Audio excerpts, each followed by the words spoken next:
네, 들으신 것처럼 이호 여사가 오늘부터 3박 4일 일정으로 북한을 방문합니다. 이번 방문에서 이 여사는 직접 든 털 목도리와 의료, 의약품 등의 선물도 함께 전달한다고 합니다. 무엇보다 가장 큰 관심사는 이 여사와 김정은 제1위원장의 면담이 성사될지 여부입니다. 특히 이번 방북으로 꽉 막힌 남북관계 돌파구가 마련될지도 주목되는데요. 동국대 북한학과의 김용현 교수 그리고 문관현 외교안보 전문기자 나와 있습니다. 안녕하십니까? 예, 안녕하십니까? 안녕하십니까?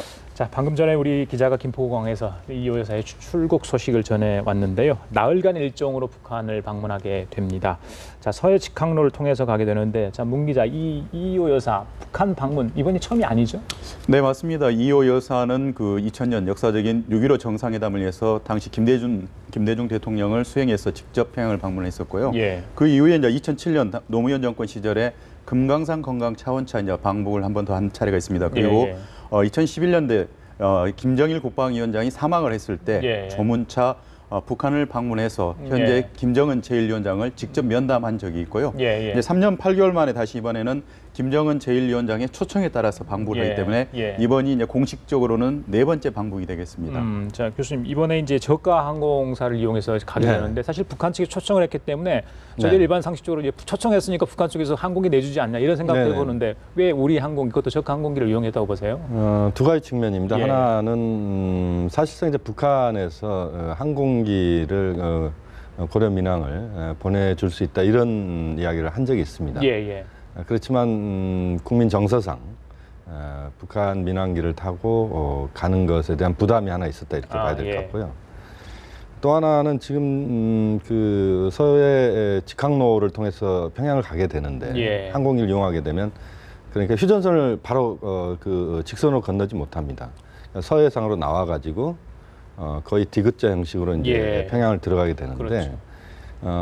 이호 여사가 방북을 하게 될 경우에 이제 전세기를 이용할 수밖에 없는데 대한항공이나 아시아나 전세기를 이용할 경우에 비용이 상당히 많이 들고 그런 차원에서 이제 저가 항공을 이용한 측면도 있고 또 요즘에 이제 뭐 우리 경제가 굉장히 좋지 않은 상황이고 그런 상황에서 이제 저가 항공을 이용했다 이렇게 볼 수 있습니다. 그래요? 조금 전에 화면에서도 이제 막 이스타 항공의 그 전세기가 날아가는 모습이 보이기도 했었는데 그런데 어제는 이 전세기를 폭파하겠다는 협박도 있었어요.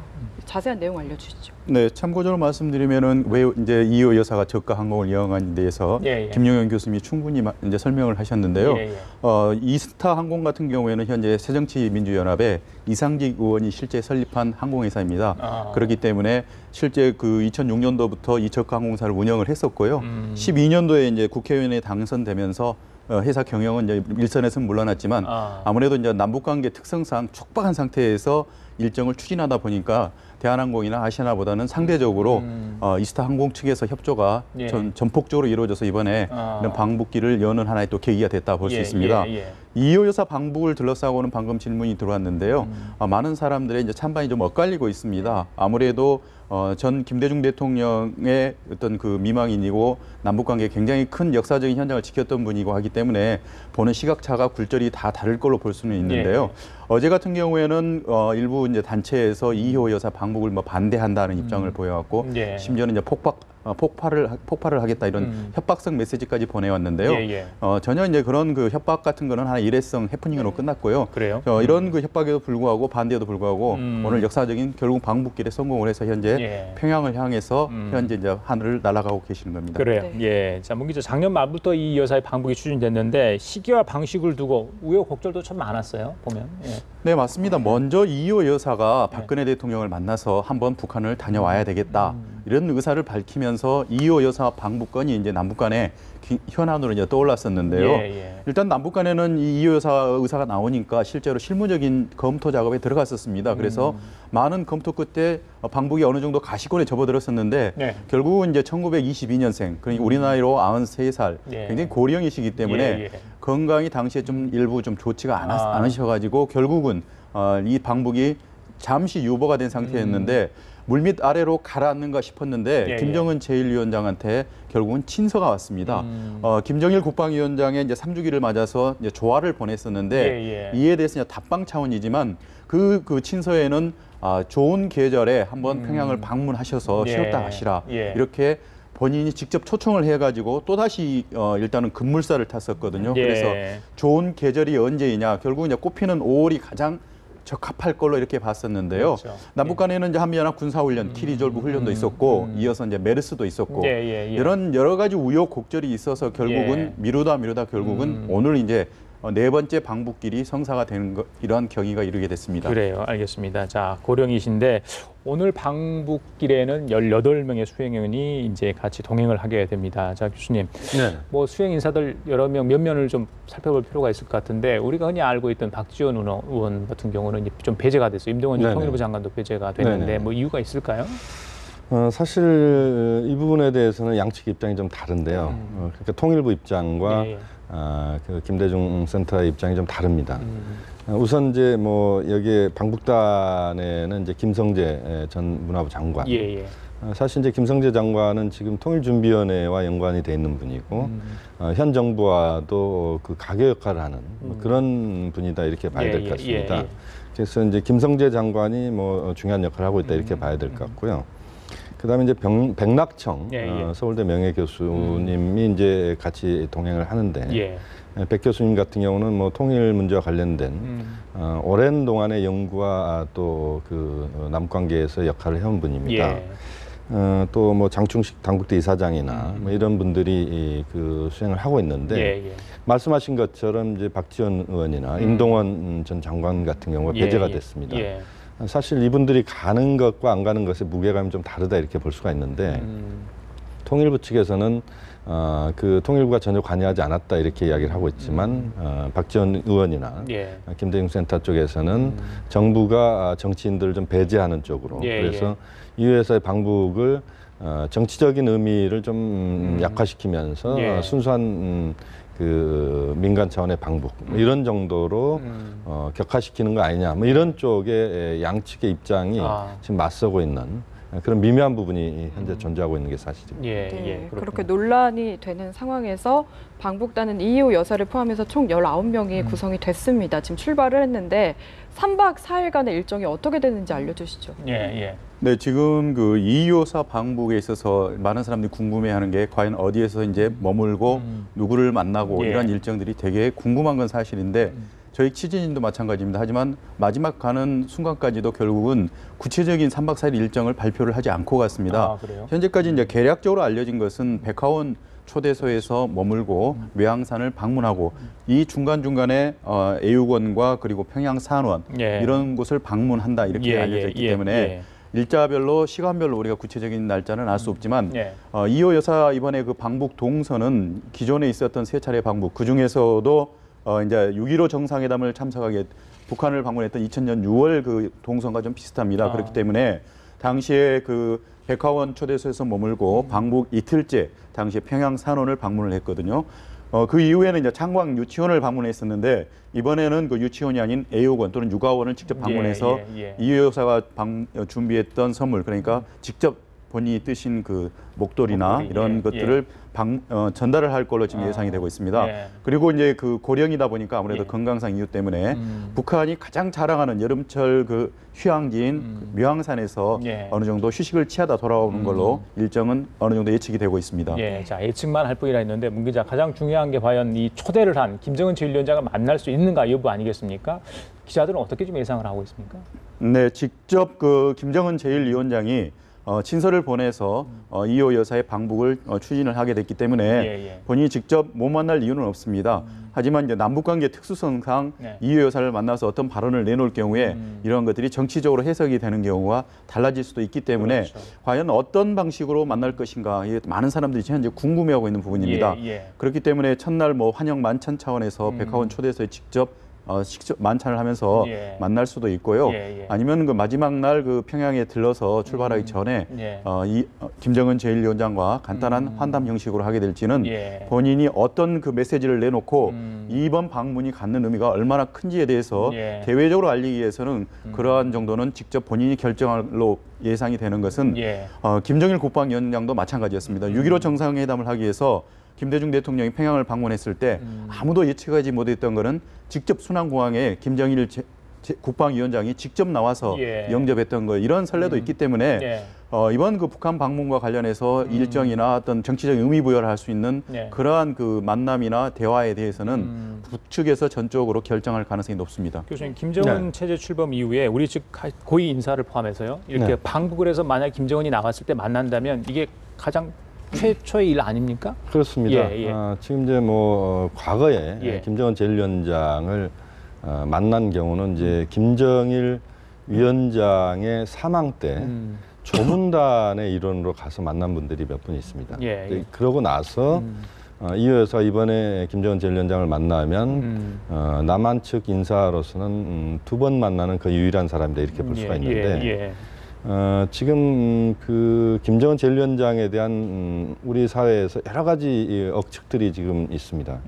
그러니까 김정은 제1위원장의 정치력이랄지 또는 뭐 사생활이랄지 이런 여러 가지 것들에 대한 이야기들을 많이 하고 있는데 이번에 그 이호 여사가 김정은 제1위원장을 만나면 그 과정에서 김정은 제1위원장의 그런 여러 가지 그 억측이나 이런 것들의 어떤 실체적 모습들을 좀 다시 볼 수 있다. 이런 점에서도 의미가 있을 것 같고요. 지금 상황에서 보면은 김정은 제1위원장 문관영 기자도 말씀하셨지만 김정은 제1위원장이 직접 초청을 했기 때문에 만나는 건 제가 볼 때 거의 뭐 기정사실화된다 이렇게 봐야 되고 이 만남의 형식이 백화원 초대소를 그 전격적으로 방문하는 형식일 것이냐 아니면 다른 형식일 것이냐는 좀 더 두고 볼 수밖에 없는 상황이다 이렇게 볼 수 있습니다. 지금 두 분 이야기하시는 것만 들어봐도 얼마나 이번 방북에 의미를 부여하나 이런 걸 알 수가 있는데 우리 정부는 조금 소극적인 모습입니다. 특별한 메시지도 전달하지 않았고요. 개인 차원의 방북이다 이렇게 딱 못을 박았거든요. 사실 이제 저는 뭐 이 부분이 굉장히 중요하다고 저는 계속 봐왔는데요. 어떤 거냐면 이호 여사의 방북의 무게감을 실어주는 게 저는 매우 중요하다고 봤습니다. 왜냐하면 현재 남북 관계가 지금 꽉 막혀 있고 정부는 비공식적인 남북 대화를 하지 않겠다는 입장이었고 이런 차원에서 보면 이호 여사가 김정은 제1위원장을 만난다는 것을 우리가 전제한다면 사실상 박근혜 대통령의 의중을 직접적으로 그 이호 여사 입을 통해서 전달할 수 있는 이런 그 통로가 되기 때문에 상당히 중요하다 이렇게 봤습니다만 홍영표 통일부 장관이 이제 그제 그 동교동을 비공식 방문해서 그 방문, 그러니까 평양 방문에 대한 예의상 그 동교동 방문 정도로 지금 그 수준을 지금 그렇게 만들고 있는 것 같습니다. 이제 이런 것들이 과연 남북 관계를 앞으로 풀어가는 데 있어서 박근혜 정부가 사실 내년 내후년 총선 대선을 염두에 둔다면 올 하반기가 남북 관계를 적극적으로 풀 수 있는 거의 유일한 시간이다 이렇게 볼 수밖에 없는데 이 기간 동안에 뭔가 문제를 남북 관계에 직접적인 어떤 성과들을 만들어내려면 이호 여사 방북이 하나의 중요한 계기가 될 수 있다고 봤는데 이 부분에서 정부가 좀 소극적으로 나오고 있는 것 아닌가 하는 그래서 그 이호 여사 방북의 어떤 무게감이 이호 여사의 방북이 뭐 개인적인 방북일 수도 있지만 여러 가지 정치적 의미도 있고 상징적 의미도 있는 상황에서 본다면 좀 더 무게감을 좀 싣는 방북으로 좀 끌고 가는 뭐 아직 결론이 나지는 않았습니다만 이런 것들이 저는 좀 바람직하다라고 봅니다. 이 부분에 대해서 뭐 뒷얘기 나온 거 없습니까? 혹시 이번 방북과 관련해서 통일부의 입장, 방문 홍영표 장관의 또 동교도 방문 얘기도 좀 해주셨는데. 네, 그 통일부에서는 공식적으로 말씀하신 대로 개인적인 방북이다 이렇게 선을 긋고는 있습니다. 하지만 중요한 것은 그 김용현 교수님도 지적하시다시피 많은 전문가들은 이번 방북이 과연 이호 여사 개인의 방북으로 끝날 것인가, 끝난다고 또 봐야 될 것인가 여러 가지 논란이 있는데요. 예를 들면 전 그 이명박 정권에서 당시 이제 김대중 대통령이 2009년 8월에 사망을 했을 때 김기남 노동당 비서가 직접 조문차 남한을 방문합니다. 전격적으로 당시 이제 청와대 방문이 이루어졌고요. 이 방문이 계기로 남북 간에는 정상회담을 준비한 작업이 본격적으로 시작이 됩니다. 그래서 직접 싱가포르에서 남북 간에 비밀 채널이 가동이 되고 남북 정상회담을 하기 위한 여러 가지 프로세스가 진행이 되다 결국은 이제 무산이 됐지만 이처럼 그 조문차 방문했던 노동당 비서 한 개인의 방문이 결국 남북 정상회담으로 이어졌던 전례도 있기 때문에 남북 간에는 이번에 이호 여사의 방북이 결국은 이제 개인적인 차원으로 먼저 선을 긋고는 있지만 과연 이 선이 얼마나 유효할지는 아직 두고 봐야 될 것 같습니다. 그래요. 이 여사가 출국 직전에 이런 얘기를 했습니다. 분단 70년의 아픔과 상처를 치유하기를 원한다. 이번 방북이 남북 왕래와 또 교류를 할 수 있는 계기가 되길 바란다. 이런 얘기를 했거든요. 김정은 제1위원장을 만나지 않더라도 북측의 어떤 당사자, 고위급 인사들에게 이런 의사를 충분히 표명할 수는 있지 않겠습니까? 예. 네, 맞습니다. 이호 여사 이번에 방북과 관련해서는 사전에 이제 박근혜 대통령을 만났고 정부 차원의 지원도 약속을 받아냈었고요. 현재 그 수행을 하고 있는 사람 중에 지금 현재 통준위 현재 분과위원장을 맡고 있는 김성재 전 문화부 장관도 포함이 되어 있습니다. 그렇기 때문에 순수하게 이번 정부와는 무관하다고 이제 우리가 볼 수는 없습니다. 그렇기 때문에 이호 여사 이번 방북 과정에서 어떤 상대방을 만나는지도 상당히 중요합니다. 적어도 이제 대남 사업을 총괄하는 김양건 통일전선부장 또 그 위에 대외 정책을 총괄하는 여러 북한의 노동당 간부들을 비공식적으로도 만날 수 있고요. 아니면 이제 공식적으로 만나서 나중에 발표를 할 가능성이 있기 때문에 한현재까지는 일정이 나오지 않은 부분에 있어서 저희들이 자신 있게 얘기할 수는 없지만 일정이 변동되는 것에 따라서 또는 어떤 사람을 어디에서 어떻게 만나느냐에 따라서는 이번 그 방북의 의미가 달라질 걸로 현재 볼 수 있겠습니다. 교수님 어떻게 보시는지 궁금한데 이게 일회성 이벤트에 그칠까요? 아니면 좀 남북관계 개선의 계기가 될까요? 사실 이제 뭐 그 앞으로 일정을 우리가 또 확인을 해봐야 되는데 가장 중요한 것은 이제 김정은 제1위원장과의 만남이 이루어지느냐 그리고 만남 속에서 박 대통령과 김정은 제1위원장의 그 이야기들이 교환될 수 있느냐 그러니까 박 대통령 이야기를 김정은 제1위원장에 전달하고 김정은 제1위원장의 입장을 남관계 입장을 박 대통령에게 전달할 수 있는 그런 상황이 만들어지느냐. 이렇게 된다면 남관계에 현재 꽉 막혀 있는 상황에 물꼬를 틀 수 있다. 이렇게 볼 수 있습니다. 다만 이제 지금 상황에서 정부는 지금 선을 긋고는 있습니다만 어쨌든 우리 정부의 메시지, 대통령의 메시지가 김정은 제1위원장에게 전달되는 것이 저는 매우 중요하다고 보고 또 지금 오늘 기준으로 하면은 8월 15일 광복 70돌 기념 행사를 하는 광복절이 딱 열흘 앞으로 있는 상황 아니겠습니까? 이 상황에서 이산가족 상봉 문제 또는 금강산 관광 재개 문제 이런 것들 정도에 대해서 충분한 어떤 남북 최고 당국자의 그 간접적인 대화가 이번 방북을 통해서 이루어질 필요가 있다. 특히 이산가족 상봉 문제는 8.15 광복절을 맞이해서도 그렇고 앞으로 추석도 있고 이렇게 본다면 이 여사의 그 역할을 통해서 성과가 나오는 이런 것이 전 대단히 중요하다고 보고 저는 하나 주목하는 게 이제 오늘 순환공항에 누가 나오느냐 하는 겁니다.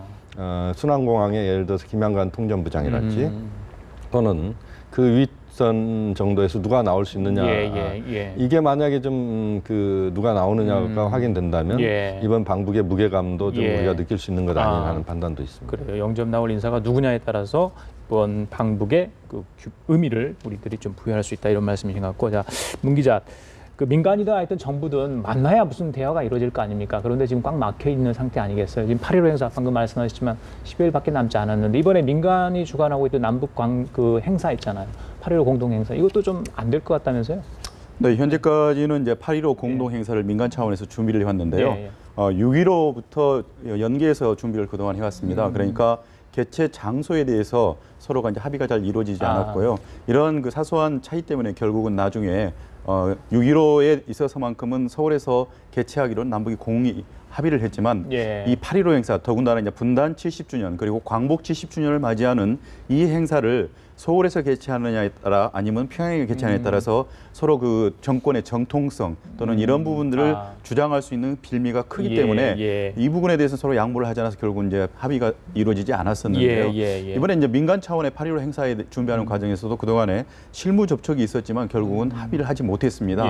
그렇지만 이러한 그 여러 가지 민간 차원이든 정부 당국 차원이든 큰 틀 차원에서 북한에서 먼저 합의를 하고 지원을 해준다면 가능하기 때문에 그러한 합의나 지원이 결국은 이호 여사의 방북과 북측의 지도자 그러니까 김정은 제1위원장이 만난다면은 이런 차원에도 다시 탑다운 방식으로 위에서부터 여러 가지 실무적인 지원이 나온다면은 8.15 행사도 가능하고 그 이외에 여러 가지 남북 간의 이산가족 상봉 또는 금강산관광 재개 이런 것들이 한꺼번에 패키지로 다 풀려나가지 않을까 이렇게 기대를 하고 있습니다. 잘 안 풀리면 가을에도 좋은 소식도 들려올 수 있겠네요. 네, 네, 그렇군요.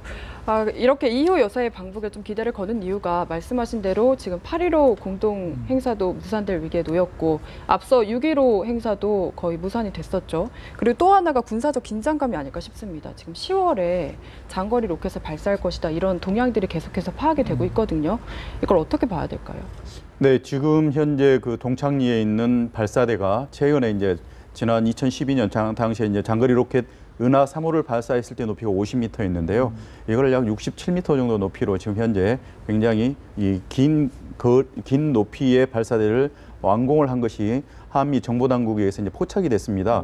결국은 이제 북한에서 마음만 먹은다면은 장거리 로켓 은하 3호보다 더 사거리가 긴 대륙간 탄도미사일을 쏘아 올릴 수 있다는 하나의 정치적 메시지로 해석이 되는데요. 과연 이제 북한이 이러한 미사일과 핵 실험을 통한 본인들의 정치적 메시지 전달을 할 때는 효과를 극대화하기 위해서는 언제가 제일 좋으냐 시기를 놓고 저울질할 가능성이 있는데 그 많은 사람들의 가능성은 결국 이제 10월 10일 그러니까 노동당 창건 70주년 행사 즈음이 되지 않을까 이렇게 보는 분들이 많습니다. 하지만 역으로 말씀드리면은 그러한 큰 행사를 하는 데 있어서 오히려 이러한 그 무력 도발이 국제사회로부터 하나의 압박이 될 수도 있고 하나의 여러 가지 요인이 장애 요인이 될 수가 있기 때문에 이런 정치적 그 변수를 북한 당국에서는 매우 깊게 지금 생각을 하고 있을 걸로 보입니다. 과연 그 노동당 창건 70주년을 계기로 북한이 그러한 국제사회로부터 특히 이제 중국이나 동맹국가들로부터 여러 이제 그 귀빈들을 초청을 해서 결국은 새로운 국제적인 고립을 풀어나갈 수 있는 계기도 마련할 수 있는 좋은 기회가 될 수도 있는데요. 오히려 이제 무력 도발을 통해서 이러한 기회를 다 발로 차버리는 결과가 될 수도 있기 때문에 그 본인들의 판단이 매우 신중하게 지금 현재 여러 가지 논의가 되고 있지 않을까 이렇게 보고 있습니다. 자, 교수님, 그동안 북한을 보면 대화 제의를 하면서도 한편으로는 이제 도발 위협, 도발을 또 실제 하는 이런 양상을 보이지 않습니까? 이렇게 뭐 양면적인 모습을 보여왔는데 지금 이제 이번 달이 바로 25일이면 박근혜 정부가 반환점을 도는 시기 아니겠습니까? 그렇습니다. 그동안 남북 관계에 뭐 성과도 있었다 하지만 아쉬운 점이 많다 이런 지적이 나오고 있는데요. 앞으로의 또 2년 반 또 박근혜 정부의 남북 관계 통일 대박론은 언제쯤 고쳐야 될 수 있을까? 많은 분들이 궁금해합니다. 어떻게 좀 가져간다 보세요? 지금 이제 박근혜 정부의 절반을 평가한다면 남북 관계나 통일 문제와 관련돼서 평가한다면 하나는 비전은 많은 부분에서 제시가 됐다. 그러니까 통일 대박론도 그렇고 드레스덴 선언도 그랬고 뭐 여러 가지 것들이 있었다 이렇게 볼 수가 있는데 다만 이제 그것의 어떤 성과, 그러니까 눈에 보이는 성과에 있어서는 그다지 그렇게 특별한 게 없습니다.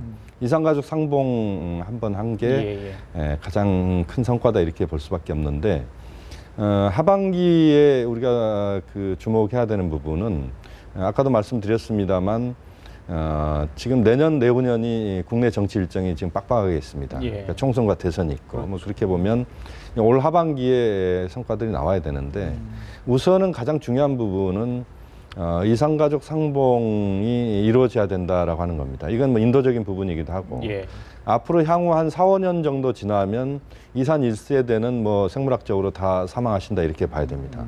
그렇게 보면 매우 시급한 문제다 이렇게 봐야 되고 또 그 이산가족 상봉을 끌어내기 위해서는 금강산 관광 재개가 같이 갈 수밖에 없습니다. 왜냐하면 이건 북한이 계속적으로 주장하고 있는 부분이기 때문에 이산가족 상봉 정례화와 금강산 관광을 어떻게 묶어서 만들어낼 수 있느냐 하는 게 남북 당국의 상당한 대화의 포인트다 이렇게 봐야 될 것 같고요. 또 이러한 것들을 하반기에 만들어내면서 남관계의 동력들을 만들어내는 것이 대단히 중요하다. 그러나 이제 또 하나 우리가 중요하게 봐야 될 부분은 그 과정에서 북한의 군사적 무력 시위랄지 이런 것들이 일어나게 된다면 남관계는 또 급냉할 수밖에 없다는 겁니다.